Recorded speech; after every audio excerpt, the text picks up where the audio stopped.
Eu quero deixar uma palavra ao seu coração nesta noite, se você puder. Abra sua Bíblia comigo no livro de Eclesiastes.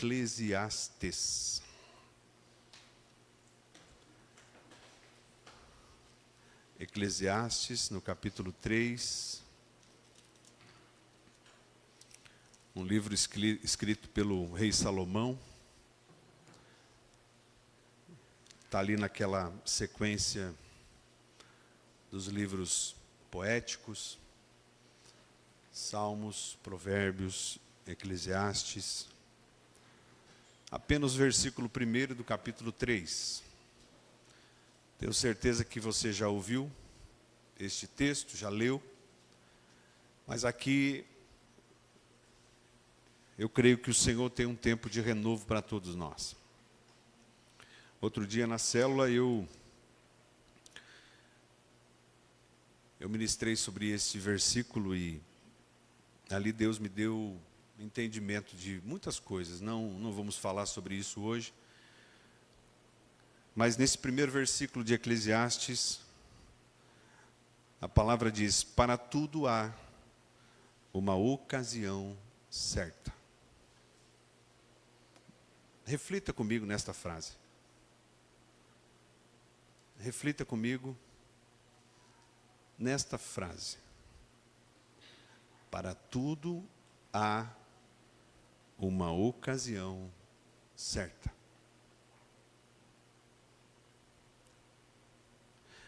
Há um tempo certo para cada propósito debaixo do céu. Há um tempo certo para cada propósito debaixo do céu. Irmãos, observe que o texto está falando de duas circunstâncias. O texto fala de ocasião e fala de propósito. Significa que, se a ocasião não for a correta,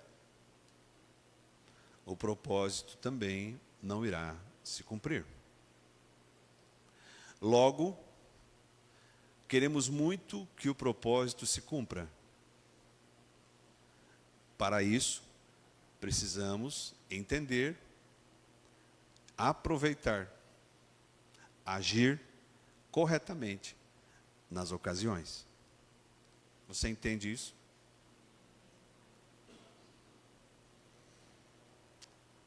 Guarde aí no cabide e vá lá para o Evangelho de Lucas. No capítulo 1. Lucas, Evangelho de Lucas, no capítulo 1, no verso de número 5.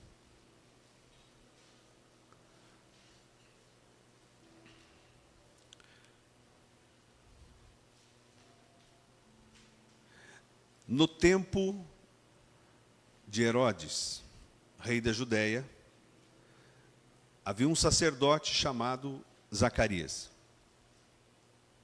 que pertencia ao grupo sacerdotal de Abias. Isabel, a sua mulher, também era descendente de Arão. Ambos eram justos aos olhos de Deus. Fala comigo, ambos eram justos. Obedecendo de modo irrepreensível a todos os mandamentos e preceitos do Senhor. Então, Zacarias e Isabel não eram quaisquer crentes. Você lembra de duas opiniões que Deus manifesta sobre homens? Eu lembrei de duas, aqui são mais. Quando Deus vai falar de Jó, Ele fala assim: você está vendo meu servo Jó? Não há nenhum outro como ele. Quando Deus vai falar de Moisés, Ele fala da mansidão de Moisés, da retidão de Moisés. Quando Deus vai falar de Noé, ele fala do tempo em que Noé vivia. Ele fala da geração que Noé pertencia. E ele dizia assim: não há nenhum outro nessa geração como Noé. Então eu quero aqui imaginar que Deus, quando permite que esta palavra ela chegue aos meus ouvidos, Gerter, aos teus ouvidos, para dizer assim: Zacarias e Isabel, eles não eram qualquer pessoa que acreditava em Deus, eles não eram quaisquer. A Bíblia está dizendo que eles eram justos aos olhos de Deus, e eles obedeciam de modo irrepreensível, não a alguns, mas a todos os mandamentos e preceitos do Senhor. Você sabe que é difícil você obedecer o preceito. É fácil obedecer o mandamento, mas obedecer o preceito é difícil. Porque obedecer ao mandamento é algo claro, princípio ou preceito é algo que eu preciso compreender por meio do meu coração. Obedecer ao mandamento, eu vou lá e digo: não matarás, não roubarás, não levantarás falsos testemunhos, não cobiçarás a mulher do próximo e assim por diante. É um mandamento. Mas um preceito do Senhor é aquilo que Ele me convence por meio do seu Espírito. E Zacarias e Isabel, hoje vai ser difícil. Zacarias e Isabel não obedeciam apenas mandamentos. Eles obedeciam aquilo que era preceito. Ou seja, eles obedeciam aquilo que Deus os colocava no coração, aquilo que Deus queria que eles fizessem, mas escrito não estava. Obedecer ao preceito do Senhor significa conhecer a mente de Deus. Obedecer ao preceito do Senhor significa sim ter o Espírito dele em comunhão com o teu Espírito, senão você não consegue. Você se confunde. Vai ter um momento que você vai dizer: isso é coisa da minha cabeça. Vai ter um momento que você vai dizer: não, isso aqui não pode. Isso aqui não é coisa de Deus. Mas quando eu conheço a mente de Deus, quando eu tenho a mente, e a Bíblia fala que nós devemos ter a mente de Cristo. Obedecer ao preceito é algo natural. Então, quando você pensa num casal chamado Zacarias e Isabel, você não pensa em qualquer casal, você pensa num casal crente. Crente.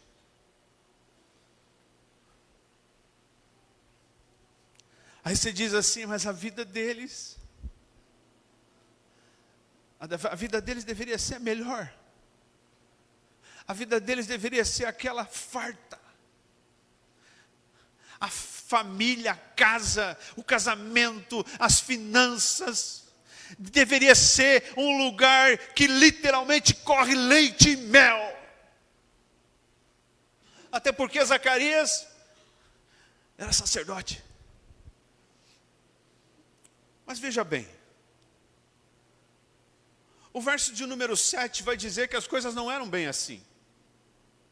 O verso 7 vai dizer: mas eles não tinham filhos, porque Isabel era estéril.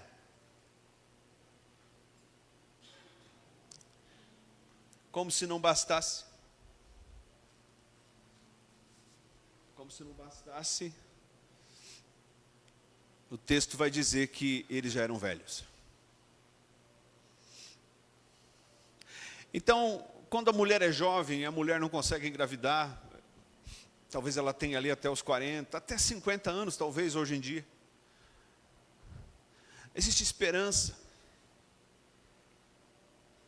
Existe esperança, talvez, de um tratamento, de uma fertilização, ou de um milagre. Mas convenhamos aqui, o coração de Sara sentiu isso também. Sara, com 90, ouve o anjo falar com Abraão: olha, tua descendência será como as estrelas do céu, como a areia do mar. Ou seja, quando a mulher já entra na menopausa, ela já se torna idosa. O próprio homem também, aquilo sai do coração. E naquele tempo um casal sem filhos era motivo de chacota. Pastor, mas eles eram irrepreensíveis. Eles eram justos. O primeiro texto que nós lemos diz que para tudo há uma ocasião certa.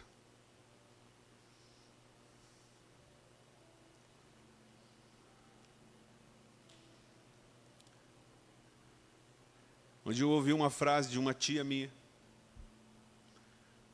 A filha dela ia morar com um namorado. E aí ali, eu estava numa outra roda de conversa, estava ouvindo conversa. Estou confessando aqui. E aí uma outra da roda perguntou assim, mas por que eles não casam? Não, ela falou. Deixa ela morar com ele primeiro, se der certo, daí depois de uns anos eles casam.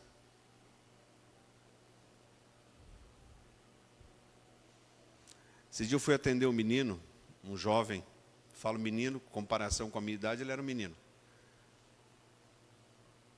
E ele queria uma opinião, queria que eu orasse com ele, porque ele estava apaixonado. E ele queria ter certeza se ele deveria começar a namorar ou não. Aí eu disse para ele, falei, você sabe que é o namoro de um crente? De um cristão verdadeiro? É para se conhecer, né, pastor? Eu falei, aí que você se engana. Você se conhece antes de namorar.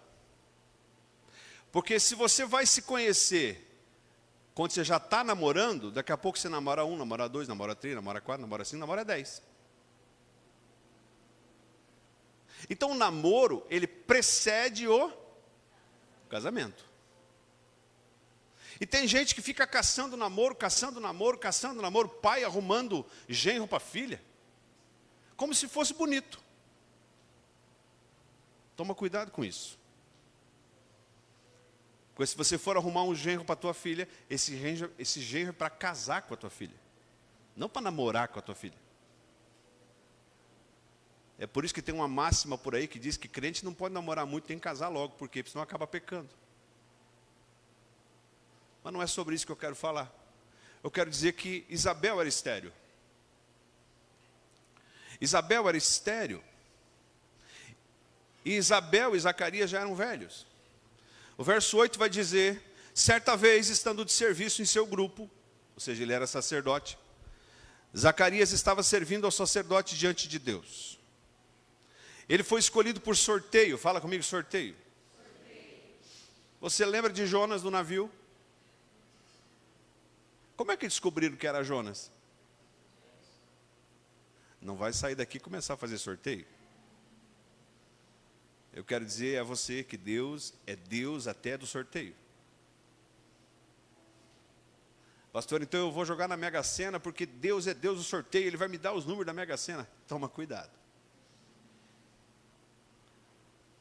Ele foi escolhido por sorteio, de acordo com o costume do sacerdócio, para entrar no santuário do Senhor e oferecer incenso.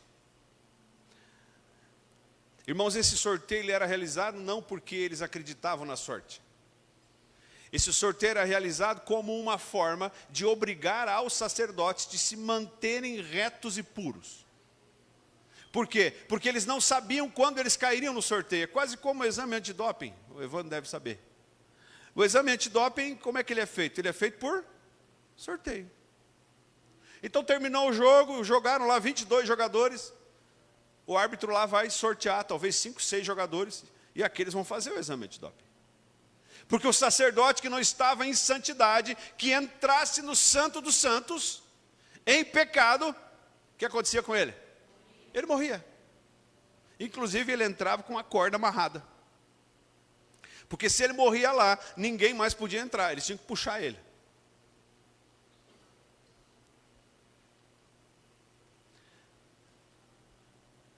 Você sabe qual é um outro sorteio que a gente não sabe quando vai cair a nossa pedra? Quer que eu te falo? É o dia da nossa morte.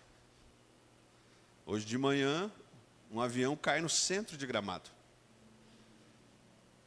Uma família bilionária, que sai de São Paulo para passear em Gramado, Estava voltando para Jundiaí. E o avião cai. Pois era o dia do sorteio.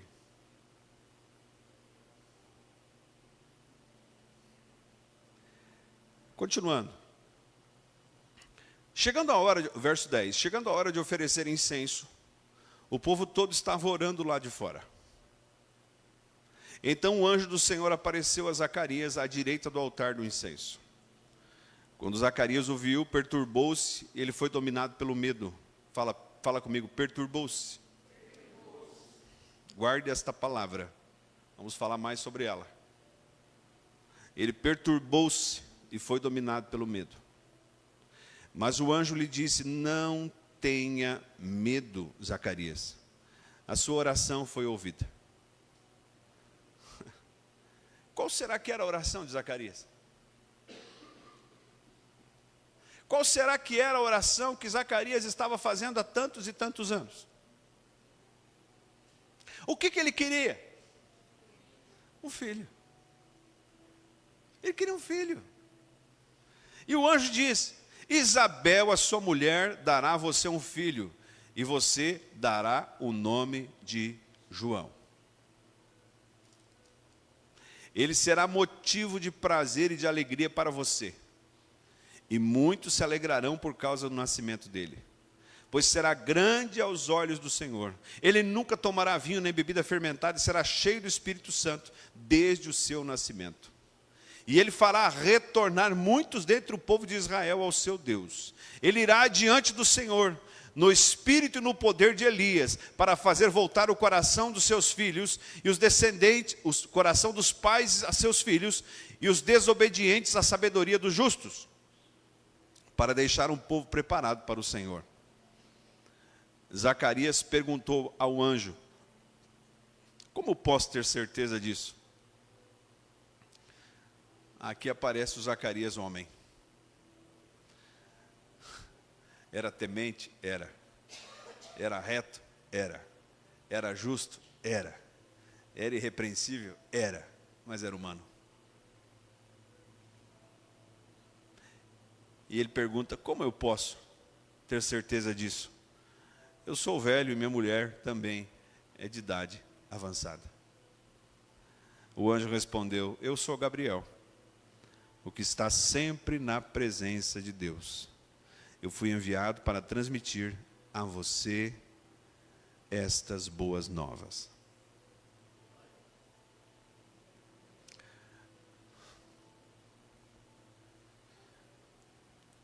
Você percebe, irmãos, que a palavra fala sozinha? Você pode curvar sua cabeça um pouco?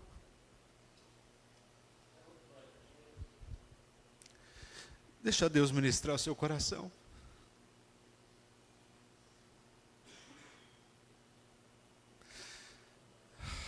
Nós somos tão falhos.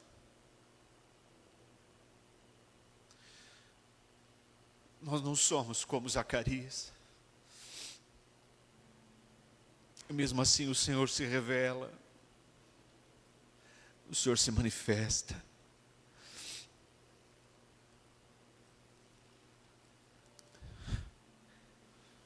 Que diremos?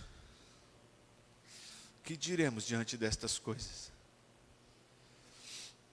Que diremos diante destas coisas?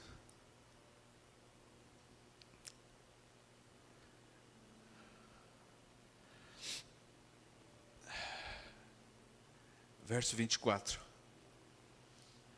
Depois disso, Isabel, sua mulher, engravidou. E durante 5 meses não saiu de casa. E ela dizia: isso é obra do Senhor. Agora Ele olhou para mim favoravelmente para desfazer a minha humilhação perante o povo. Verso 26. No 6º mês, fala comigo, no 6º mês. Eclesiastes nos ensinou, Salomão nos disse: para tudo há uma ocasião certa.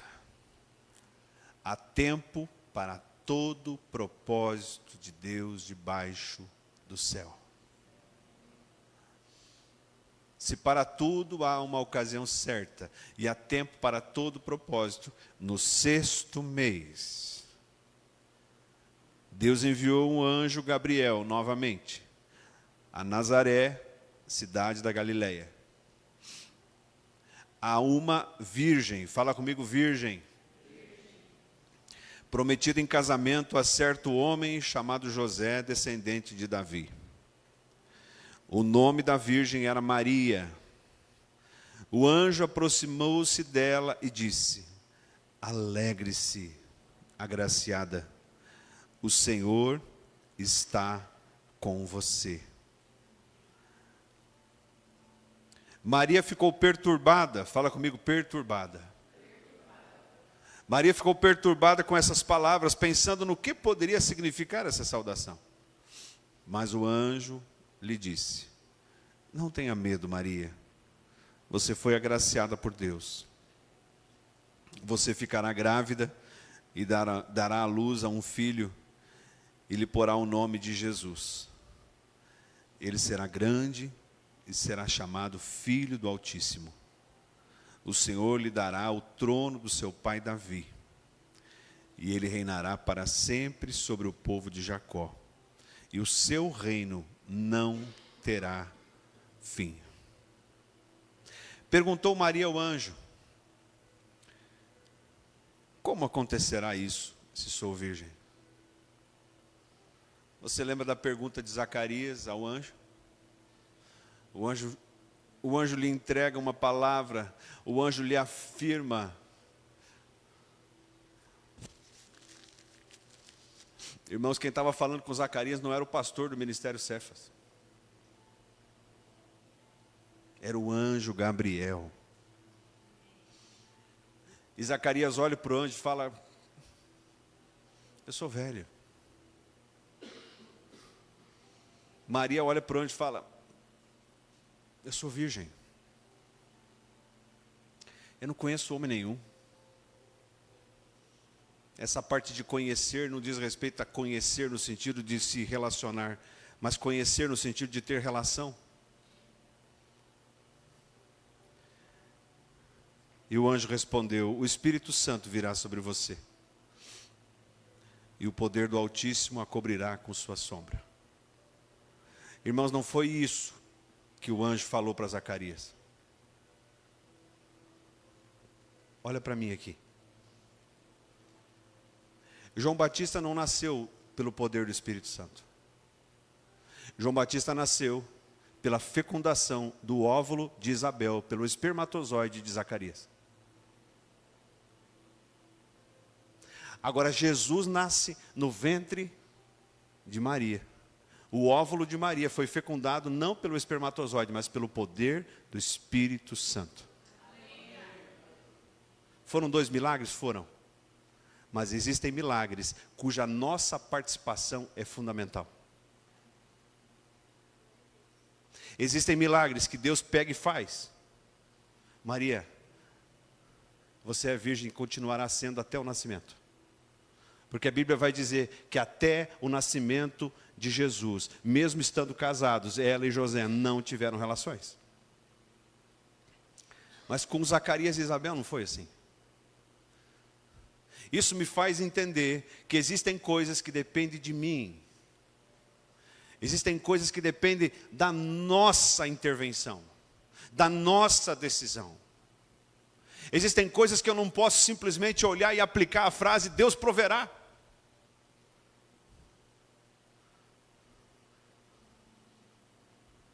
Outro dia a irmã Elisete falou que levou a Grace para fazer o vestibular. Se a Grace estudou no vestibular, ela vai bem. Não foi isso, Grace? Agora experimenta levar o ensino médio de qualquer jeito, vai chegar no vestibular e vai passar vergonha. Então não adianta, eu não estudei em momento algum da minha vida. Chego no dia da prova e olho para a prova e falo, Deus proverá.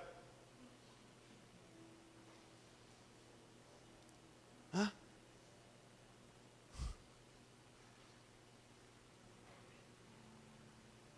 Verso 36. Naquele tempo, como não tinha WhatsApp, o anjo dá o recado para Maria. Também Isabel, a sua parenta, terá um filho na velhice. Aquela que diziam ser estéril já está no seu 6º mês de gestação, pois nada é impossível para Deus. Respondeu Maria: eu sou serva do Senhor, que aconteça comigo conforme a tua palavra. Então o anjo a deixou. Aleluia. Ontem à tarde eu fiquei um tempo sozinho.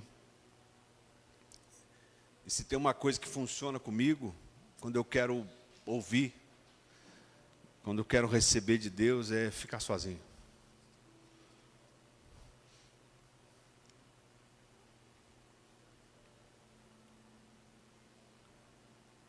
E era uma tarde quente ontem e sentei na frente de casa, liguei o ventilador. E de repente eu chorava, de repente eu escrevia, de repente eu chorava. E o vizinho sentado do outro lado da rua, na grama. Eu via que ele me olhava, ele cochichava com a mulher, não entendeu nada.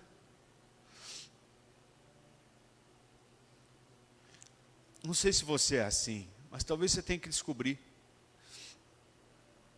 Existe diferença de solidão e solitude. Solidão não presta para ninguém. Nenhum de nós foi feito para viver sozinho. Mas a solitude, por um período, ela é necessária. Por um período. Deu 7 horas da noite, minha família não tinha chego ainda. O que é isso? Será que se perderam? Porque o tempo de solitude já tinha bastado para mim. Mas talvez o Júnior vai dizer: não, eu quero ficar 2 dias, 3 dias.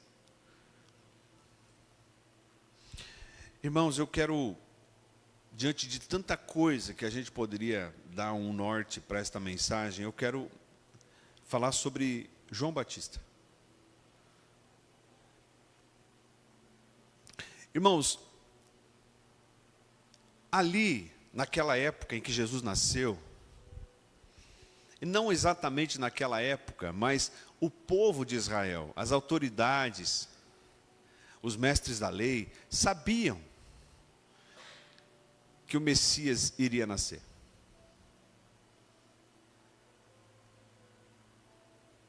Eles sabiam da promessa feita pelo profeta Isaías. Eles sabiam, inclusive, onde ele deveria nascer. E o foco no nascimento de Jesus, ele não deixa de ser justo, porque Jesus que nasce, Jesus que morre na cruz, Jesus que é ressuscitado, Jesus que envia o Espírito Santo, Jesus que nos dá o caminho para o Pai. Então o que eu quero dizer aqui sobre João Batista, não quero colocar João Batista num patamar igual de Jesus. Pelo contrário, João Batista foi uma peça. O que eu quero que você entenda é que, como João Batista, nós precisamos compreender que existem nascimentos que antecedem o nascimento que nós esperamos. Reflita comigo. E se João Batista não tivesse nascido? Se ele não tivesse ido para o deserto? Se ele não tivesse pregando o arrependimento? Se ele não tivesse dizendo: preparem-se, pois o reino dos céus está próximo? Se ele não tivesse recebido aqueles fariseus lá no deserto batizando, se ele não tivesse olhado para os mestres da lei, para os fariseus, e tivesse dito assim: raça de víboras, falou ou não falou? Falou. O ministério de Jesus não poderia ter acontecido. Então, o papel de João Batista, e o profeta Zacarias falava sobre o profeta Elias que viria, e Jesus vai dizer que João Batista, ele se incorpora do espírito de Elias, e ele aplana, ele prepara, ele traz os corações daqueles que precisavam ser trazidos. Então o nascimento de João Batista foi fundamental para o nascimento de Jesus. Você entende isso? Agora, traz isso para a tua vida. Esquece do Natal agora. O que você está esperando que nasça em você? Cada um de nós aqui tem um pedido. Cada um de nós aqui se conhece muito bem. E cada um de nós entende que tem algo que espera há muito tempo.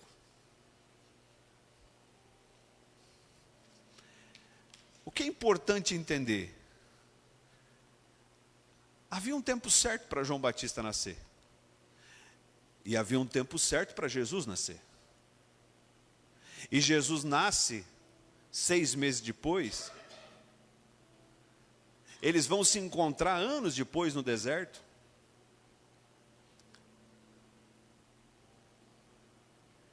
Irmãos, existem, eu vou usar uma expressão aqui, existem Joões Batistas que devem nascer antes do plano de Deus se cumprir na nossa vida.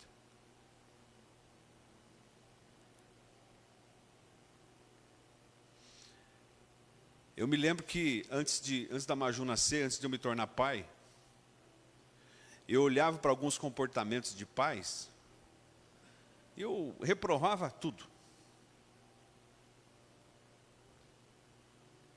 Inclusive a Maju, quando nasceu, ela ficou não sei exatamente quanto tempo, mas ficou um período longo que a gente não dava coca, não dava refrigerante, não dava nada. Mas eu só fui descobrir que eu estava errado quando eu olhava para os pais de outras crianças, quando eu me tornei pai.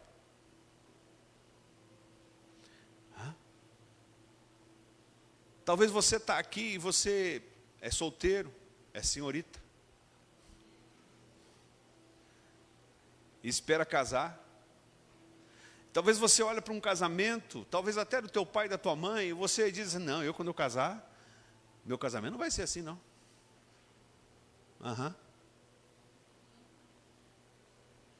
Se nós estivéssemos aqui só com adultos, eu ia falar sobre um outro assunto. Você fica imaginando, eu vou casar para ter, todo dia.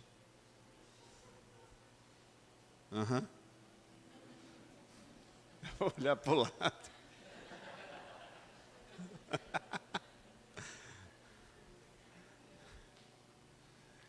Tem coisa que tem que nascer antes, para que o propósito se cumpra. Às vezes, nós negligenciamos esses Joões Batistas que nascem antes. Tem coisa que você só realmente pode viver no propósito de Deus quando algo que você já tem morre. Perde, vai embora. Aí você diz assim, mas por que eu perdi aquilo? Sabe como é que era o nome daquilo que você perdeu? João Batista.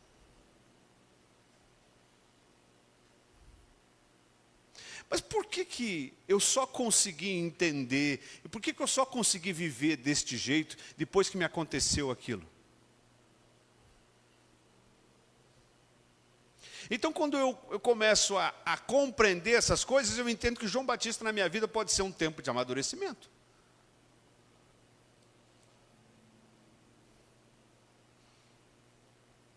João Batista na minha vida pode ser um tempo de derrota. João Batista na minha vida pode ser o quê? Pode ser uma prova, uma doença, uma luta. Ou pode ser uma vitória. O fato é que o meu João Batista é meu. É meu. Você tem o teu e eu tenho o meu. O propósito de Deus se cumpre na minha vida quando o meu João Batista nascer e viver e preparar o caminho.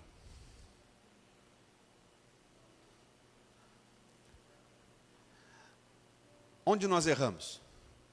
Primeiro, quando não entendemos este propósito. Quando não entendemos que aquilo que deveria nascer antes, para que depois o plano se cumprisse, eu vou lá e afogo. Eu vou lá e afogo. Aquilo que deveria acontecer antes. Ora, o que diz a palavra? Entrega o teu caminho, confia nele, e o mais ele fará. Aí eu olho, eu estou tão vidrado no propósito, que eu entreguei o caminho ao Senhor, aí começa a acontecer circunstâncias na minha vida. Eu vou negligenciando isso. Eu vou negligenciando essas circunstâncias. Eu vou fazendo de conta que não é comigo.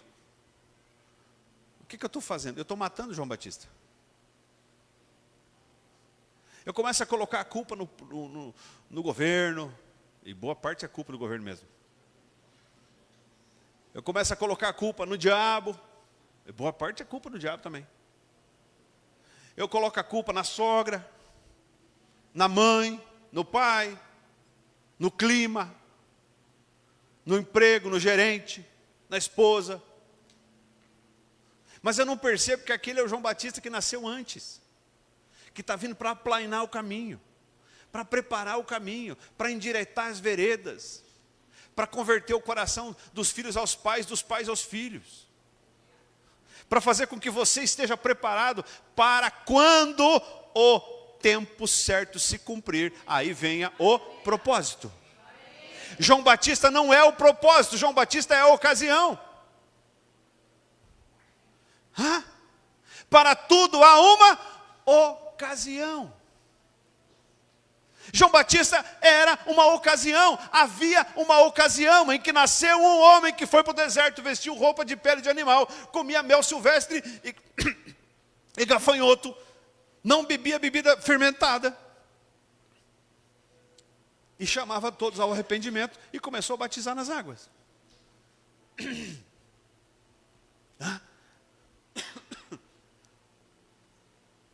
A ocasião de nascer João Batista era aquela. E João Batista foi tão importante, escute, que Jesus, quando fala de João Batista já estava preso, porque havia criticado o casamento de Herodes com a mulher de seu irmão. Aí Herodes manda prender, e depois Herodias vai e pega a cabeça de João Batista, e João Batista manda um recado para Jesus, lá no Evangelho de João, você pode ler. João Batista vem dizer assim: és tu mesmo que deveria de vir, ou devemos esperar outro? E Jesus, quando vai falar de João Batista, ele diz: nunca nasceu outro tão grande de mulher como João Batista.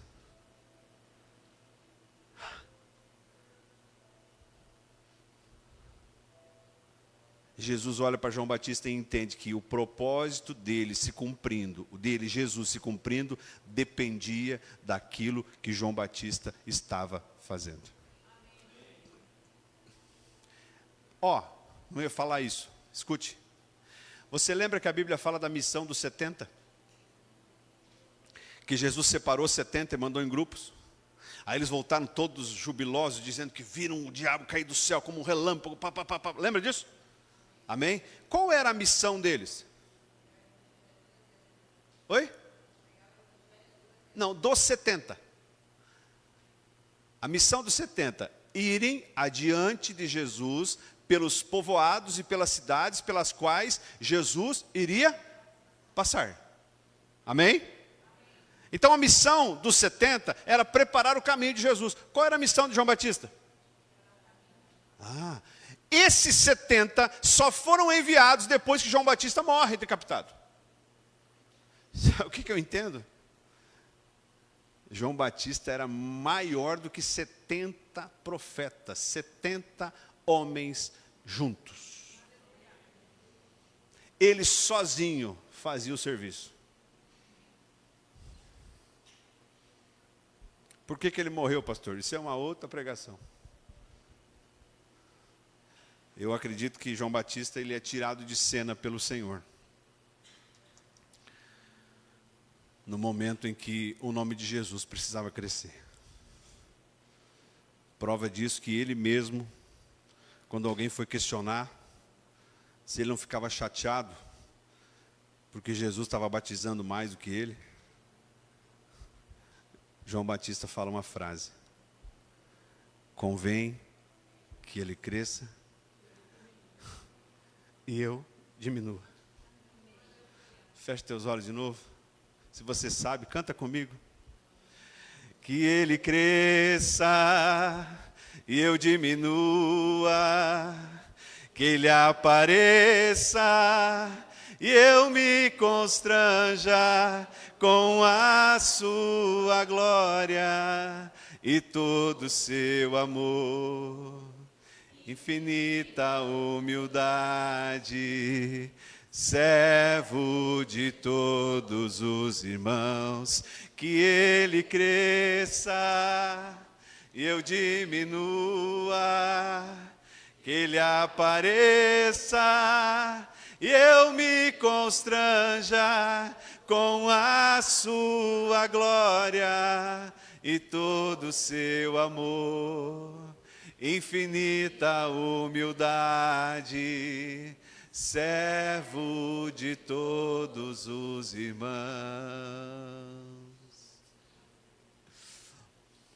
Tem uma circunstância, irmãos, da morte de João Batista que me inquieta, e eu quero perguntar para Jesus quando eu estiver no céu. Eu entendo que João Batista ele foi morto na prisão porque ele tinha muitos seguidores. E talvez a presença de João Batista ali poderia ofuscar a liderança de Jesus, a visão que Jesus precisava ter no povo. Mas João Batista manda perguntar. Quando os discípulos chegam à prisão, João Batista manda uma pergunta para Jesus: és tu mesmo que estávamos esperando? Aquele que estava por vir? Ou havemos de esperar outro? Você já leu esse texto? Se alguém que olha para Jesus e diz: eis o Cordeiro de Deus que tira o pecado do mundo. Foi João Batista que falou isso. Passa um tempo, Jesus não tinha bens, Jesus não tinha riqueza, Jesus não foi morar no palácio, Jesus não tinha nem casa, Jesus dependia de oferta. Jesus começa a andar com um bando de maltrapilho e iletrados. João Batista pensa: será? Será que és tu mesmo? E quando a pergunta chega aos ouvidos de Jesus, Jesus manda a resposta. Diga a João Batista que o evangelho está sendo pregado aos pobres, que cegos estão vendo, coxos estão caminhando, leprosos estão sendo purificados. E feliz é aquele que não se escandaliza pelo nome do Filho do Homem.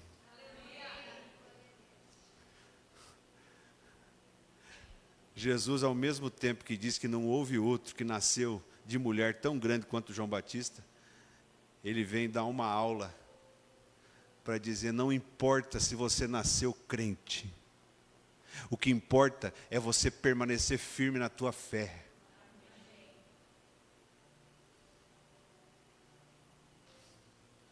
Quem sabe um dia a gente fala mais sobre isso.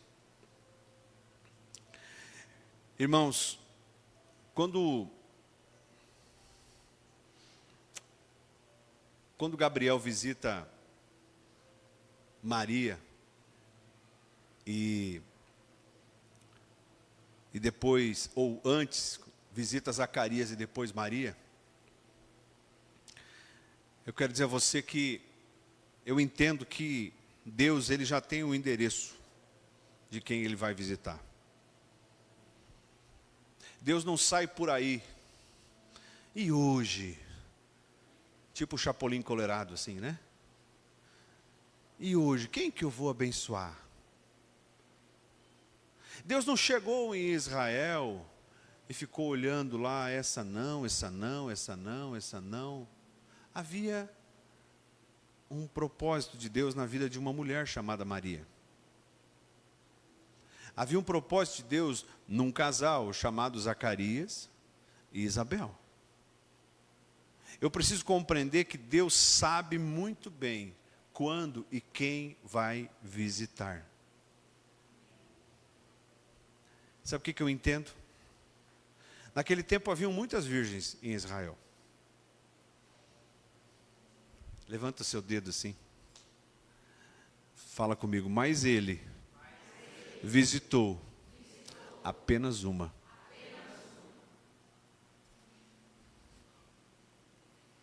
Existem planos que são individuais. Existem propósitos que são individuais. Irmãos, pensa comigo. Maria era jovem e virgem. E engravidou. Isabel queria engravidar a vida inteira. Talvez passou anos da sua vida orando, pedindo, eu quero um filho, quero um filho, quero um filho. A gente não vê na Bíblia Maria orando por um filho. Obviamente, se ela fosse casar com José, ela ia querer filho. Mas ao contrário de Zacarias e de Isabel, Maria não orou por filho.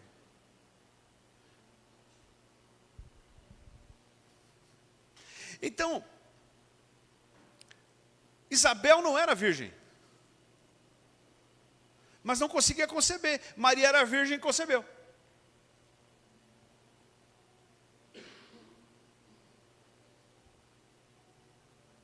Aí a gente tenta encontrar lógica nas coisas. Essa semana eu falava com o Cléo, com o Evandro, sobre a lógica. Tem um texto que o Cléo me fez lembrar, quando eu comecei o discipulado lá, 20 anos atrás, com o pastor Eli, primeira pergunta para ele, escuta, Caim matou Abel, aí Abel teve relações com sua mulher, e sua mulher engravidou e gerou esse. Eu perguntei, pastor, quem que é a mulher dele?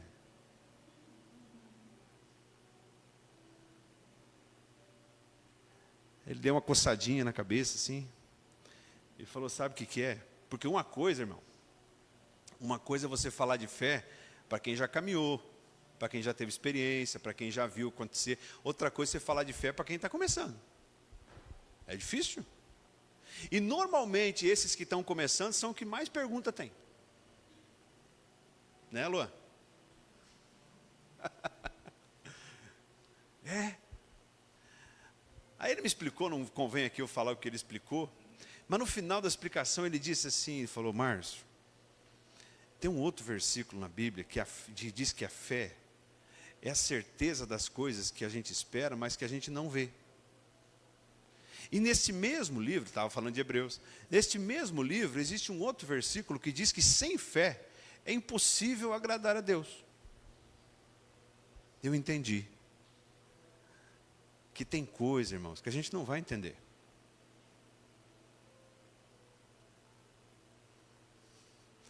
Maria era virgem e concebeu. Isabel não era virgem e não conseguia conceber. Mas as duas faziam parte de um propósito de Deus. Por quê?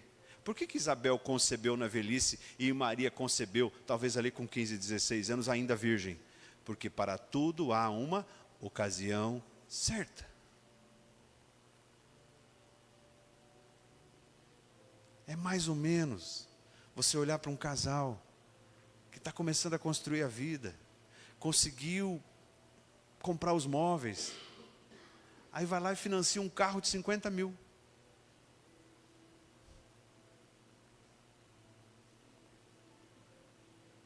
Não tem nada a ver com a tua vida se tu fez isso. Mas era o momento de você andar com um carro de 15, 20 mil. Estabiliza a tua vida. Quem faz isso porque não entende qual é a ocasião certa.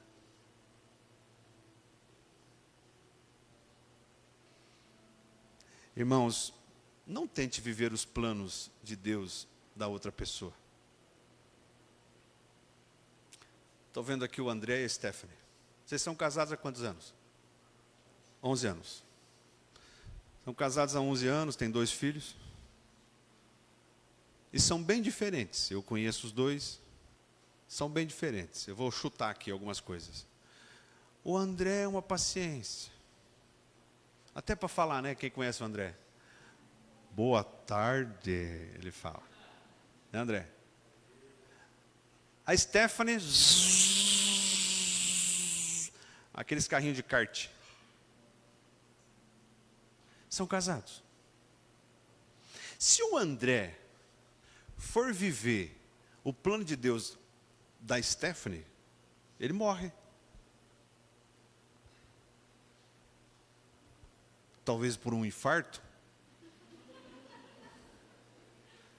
Da mesma forma, Stephanie, se você for viver os planos de Deus do André, tu vai viver entediada.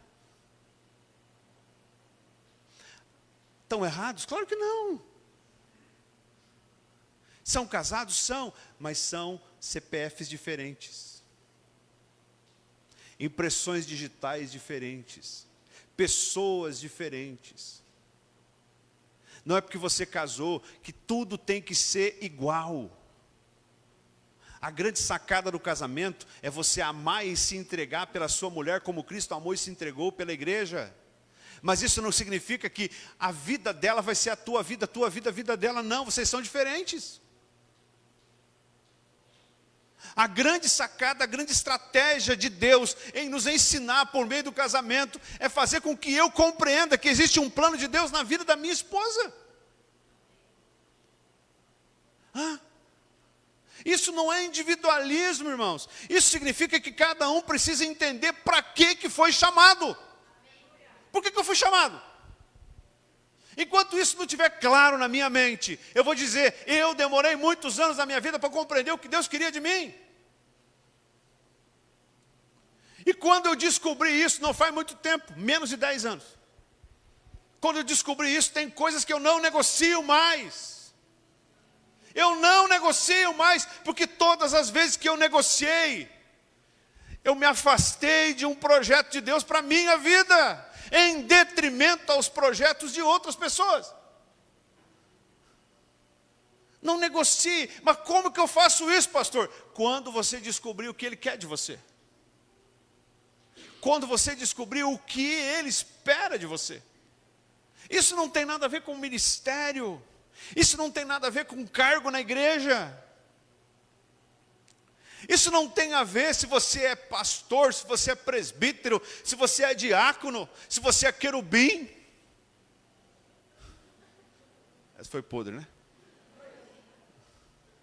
Não. Isso tem a ver contigo, com a tua humanidade.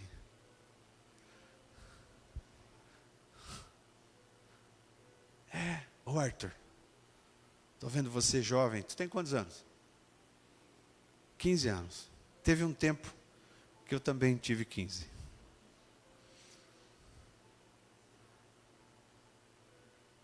Oi?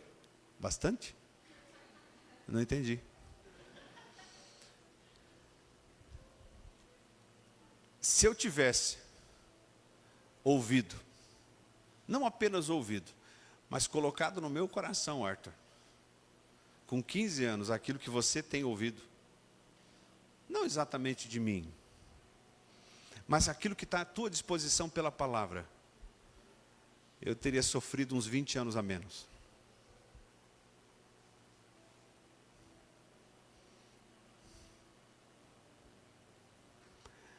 O que o Senhor faz com um escravo que não obedece? E a palavra escravo, na Bíblia, é doulos. A mesma palavra que Maria vai dizer, eu sou doulos do Senhor, sou serva do Senhor. Então, escravo, a gente tem uma visão de escravo, que é aquele que apanha, não tem direito a nada, né? É isso? Pois é assim mesmo. É isso mesmo. Eu não sei se eu frustrei você, mas o que a Bíblia vai dizer é que quando eu chamo Jesus de Senhor, eu sou, na verdade, para Ele, que é o meu Senhor, um doulos. eu pego a minha procuração de livre-arbítrio. O livre-arbítrio, ele termina onde? Quando eu declaro que Jesus é o meu Senhor. Por quê? O que eu faço com o meu livre-arbítrio? Eu jogo fora. Eu jogo fora por quê? Porque não sou mais eu quem vivo, mas Cristo vive em mim. Paulo vai dizer a Gálatas. É uma decisão. Então, voltando a falar, Arthur, aproveite esse tempo para descobrir cedo o que Ele quer de você. Porque quanto mais cedo você descobrir, menos você vai apanhar. Quanto mais cedo você andar nos trilhos do propósito, menos você vai sofrer. Quanto mais cedo você for alinhado ao propósito de Deus, e principalmente, Arthur, entender quais são as ocasiões certas, menos você vai apanhar. Deus bate em nós, pastor? Pois eu só hoje apanhei umas 3 vezes. Você sabe que eu estava vendo uma reportagem essa semana daquela dupla que está bombando aí no Brasil inteiro? Vou cantar só um pedacinho. Nós vai descer. Toca em tudo isso, né? Nós vai descer lá para BC. Não é para colocar a música. Ó, o Luiz já estava querendo colocar a música. É vez, mano. E aí essa dupla tem uma outra música que diz assim: só vai andar de caminhonete quem andou com nós de pampa. Não estou incentivando você. Aí quando eu ouvi aquela frase, Deus falou comigo. Quem quiser ganhar a sua vida, perdê-la. Quando estava Lázaro e o rico, lembra da parábola de Lázaro e rico? Estava lá Lázaro sendo confortado no seio de Abraão. Onde é que estava o rico? Estava no inferno. E ele estava pedindo: molha pelo menos a ponta do dedo, a minha língua. E o que Jesus fala na parábola? Não, ele já teve em vida. E você tem agora. Sabe qual é o nosso problema com Jesus? Nós queremos andar de caminhonete, sem andar de pampa.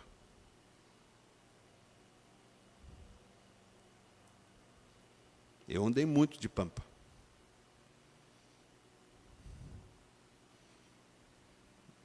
E tem dias que eu acho que eu estou andando de caminhonete e vem Jesus e fala assim: você tem que voltar para a pampa. Você está entendendo? Então, observe as ocasiões. Se Deus está te mandando andar de pampa hoje, é porque, não porque você não merece uma caminhonete um dia, mas se Ele te der uma caminhonete hoje, você se perde. Pastor, mas está difícil. Continua na pampa. Está difícil, pastor. Continua na pampa. Por quê, pastor? Porque a ocasião é para a pampa. Não é ocasião para a caminhonete. Ah, não. Eu vou comprar uma caminhonete. Você vai lá e pega a procuração que você rasgou e fala para o teu pai assim: pai, reparte comigo o que é meu de direito. Aí o pai vai fazer o quê? Vai reclamar contigo? Não, o pai vai dizer: sim, filho, está aqui o que é teu de direito. Aí você faz o quê? Tu parte para uma terra distante. Vai com a tua caminhonete para uma terra distante. Vai. Vai chegar um momento em que você está lá com a tua caminhonete na terra distante, você vai ter que vender a tua caminhonete, você não tem nem pampa mais. Aí tu vai lembrar do dia em que você pegou a procuração do livre-arbítrio de novo. Aí tu volta para a casa do pai e fala: pai, Eu quero andar de Pampa de novo, porque a ocasião para mim andar de caminhonete não era aquela.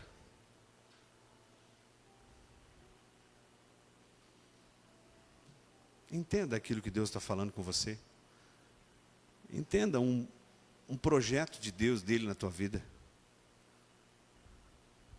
E entenda que nem olhos viram, nem ouvidos ouviram, e nem jamais penetrou no coração do homem aquilo que o Senhor tem preparado para aqueles que o amam.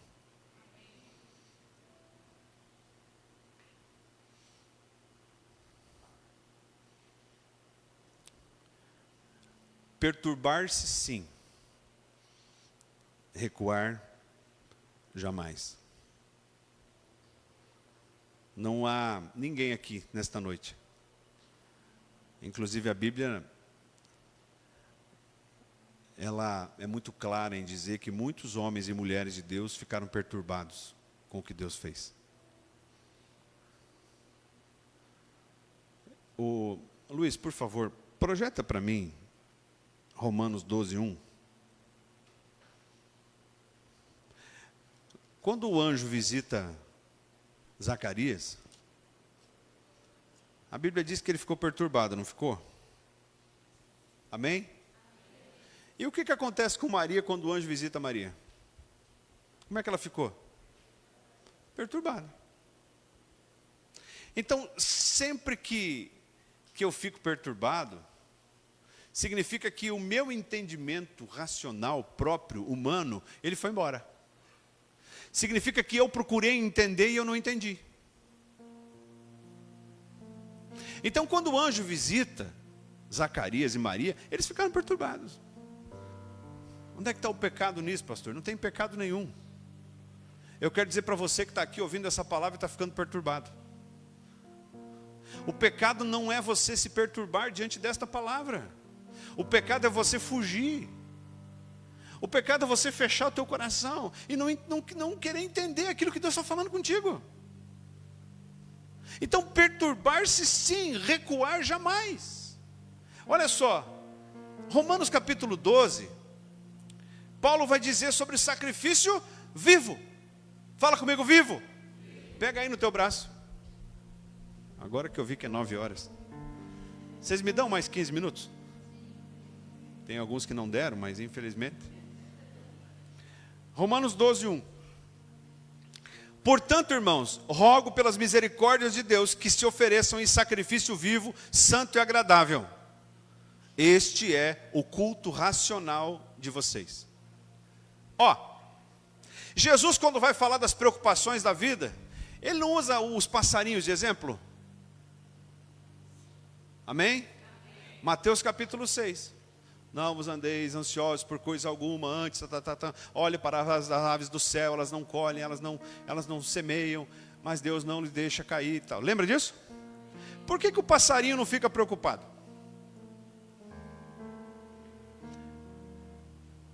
Tem uma trepadeira crescendo lá em casa, não está bem fechada, depois já tem um ninho de pombinha na trepadeira. Às vezes eu fico olhando para ela, ela olha para mim, né?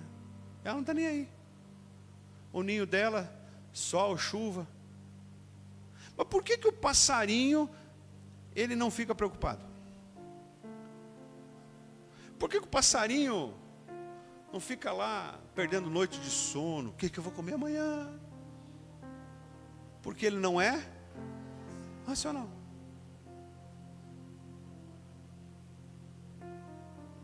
Você não vê aí no Pantanal uma onça chorando.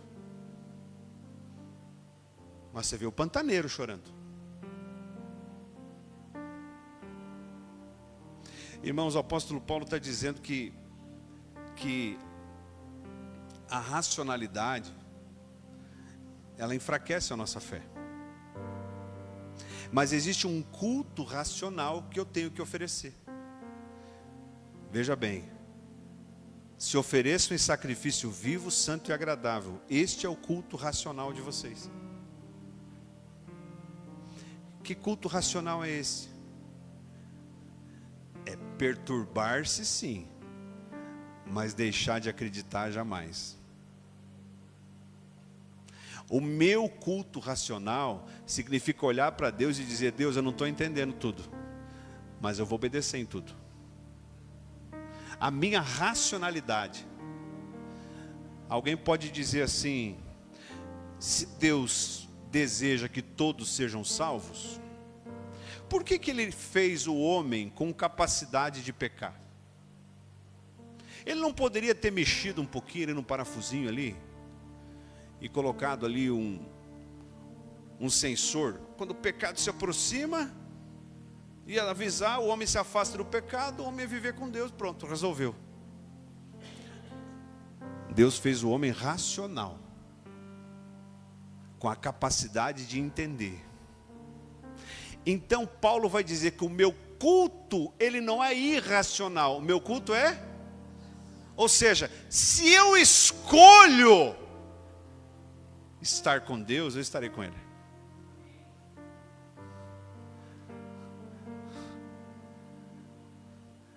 Como é que é o nome disso? Sacrifício vivo.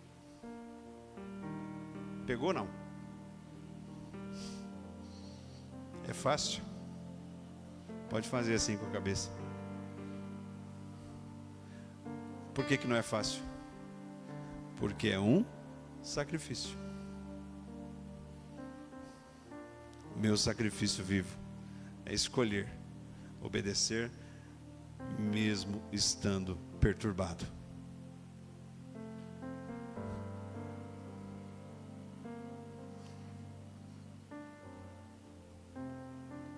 Não entendeu? Obedeça. Não concorda? Obedeça. Não faz sentido? Obedeça. Tem gente que vem para a igreja e tem dificuldade de obedecer a voz do pastor. Mas chega na empresa, o chefe fala: vai para este lugar. No outro dia ele está indo. Por quê? Porque o chefe manda embora, o pastor não. Isso não é culto racional. Isso é teimosia. Isso é desobediência. Ah, não, pastor, eu não concordo com isso. No outro dia tu chega na reunião da empresa, o chefe dando a direção, planejamento estratégico e tal, e tal, e tal. Terminou. Seguinte, chefe, eu não concordo com nada disso. Você pega teu RG, CPF, carteira de trabalho, passa lá no RH. É assim ou não é? É assim, gente.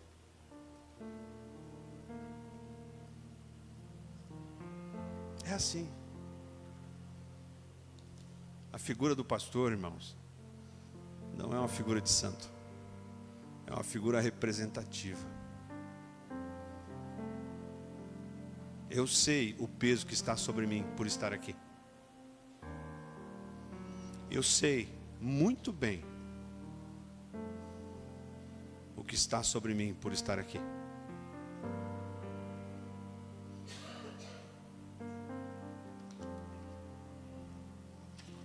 Maria olhou para o anjo e disse: eu sou uma serva, que faça-se em mim de acordo com a tua palavra. Ela estava dizendo: eu sou doulos, eu sou escrava, e o meu Senhor é você. E sabe do que mais? Ela declarou com a sua boca. A Bíblia diz que aquele que crê no seu coração e declara e confessa com a sua boca, esse será salvo. É chegado o momento, irmãos, a gente declarar mais. E tem coisas que a gente tem que declarar sem falar, apenas vivendo. Pode isso, pastor? Pode. Eu sou crente, tenho uma vida reta, tenho uma vida íntegra, eu pago minhas contas, eu não vivo nos botecos, eu não minto. Você não precisou nem pregar. Alguém vai olhar para você e vai dizer assim: ó, esse é servo de Deus.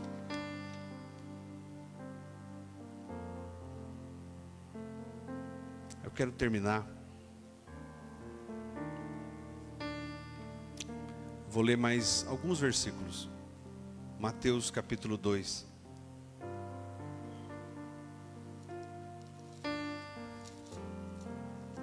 Mateus capítulo 2.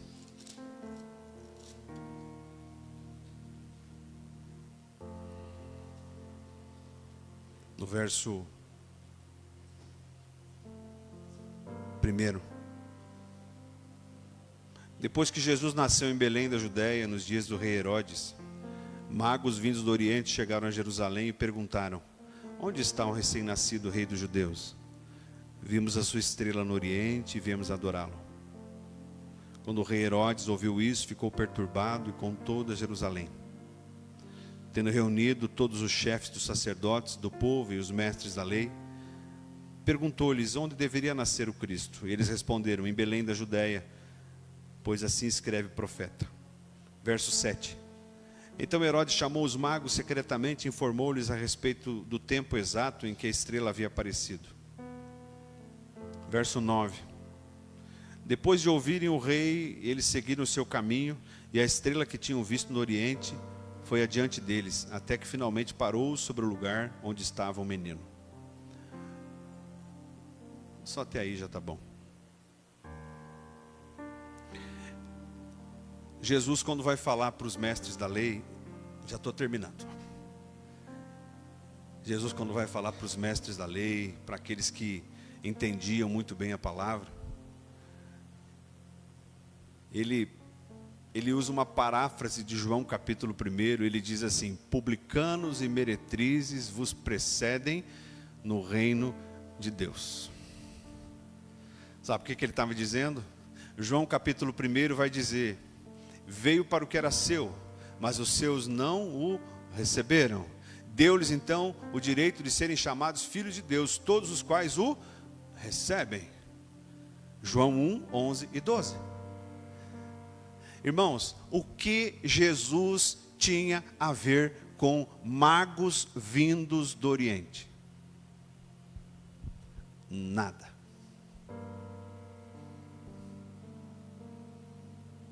Então, pastor, os magos não puderam ser salvos? Se creram, a partir do nascimento de Jesus, que veio para o que era seus, mas os seus não. Deu-lhes então o direito de serem chamados. Se é filho, tem herança.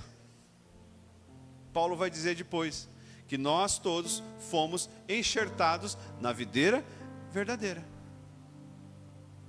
Mas naquele momento, naquela circunstância, o que magos vindos do Oriente tinham a ver com Jesus? Nada. Mas por que eles vieram, pastor? Por que eles vieram? Porque eles viram o sinal. Pega isso no teu espírito. Você pode estar deixando a ocasião certa passar, porque não está sabendo interpretar o sinal. Aí vem alguém de longe, de uma terra distante, que não faz nem parte da promessa, aí pega a tua parte.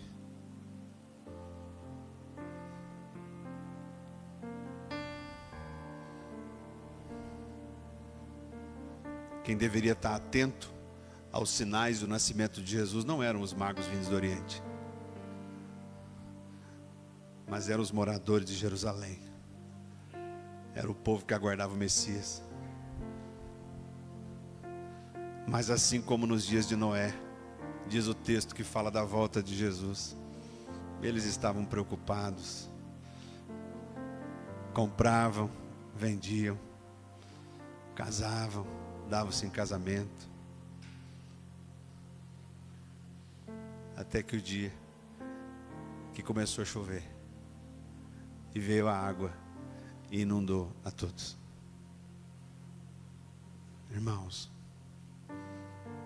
no mundo inteiro, talvez essa mesma palavra pode ser pregada. Ela não faz sentido apenas para o Ministério Cefas. Ela faz sentido para a humanidade. Enquanto eu e você estivermos afogando o nosso João Batista, o caminho do Messias não é preparado. Enquanto eu e você estivermos negligenciando os sinais, fazendo de conta que essa não é uma ocasião de crescer, o projeto, o propósito não se cumpre. E aí, eu fico reclamando do tempo.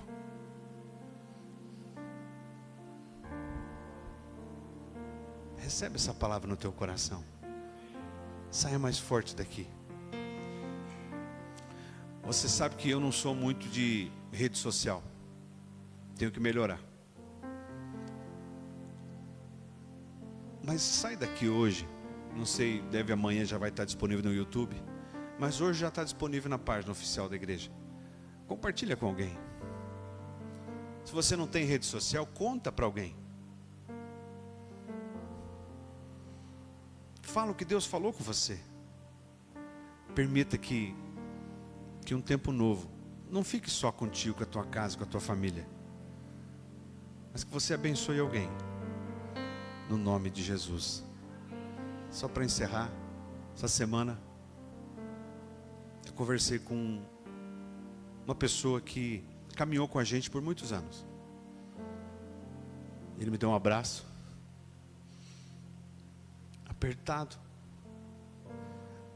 E ele diz: pastor, eu sonhei com o Ministério Cefas. E eu via muita gente pendurada na janela, porque não tinha lugar. Naquele momento, sabe aquela notícia boa que você gosta de ouvir? Então uma coisa é alguém chegar para você e falar assim: ó, eu sonhei que tu bateu o carro. Misericórdia. Mas quando alguém chega para você e te fala um sonho gostoso, o que tu quer fazer já? Tu já quer o quê? Tomar posse. Aí eu falei: irmão, glória a Deus, amém. Eu vi o olho dele cheio de lágrima. A gente estava num lugar e ele continuou fazendo as coisas dele, eu fui fazer as minhas. Deus já falou comigo: eu tenho guardado isso para vocês, mas é preciso crescer. Se nós aqui estivermos bem, se nós aqui aprendermos a enxergar e a interpretar os sinais de Deus, nós vamos poder alimentar muita gente. Então não afogue o seu João Batista. Deixe ele nascer e preparar o caminho do Senhor, em nome de Jesus.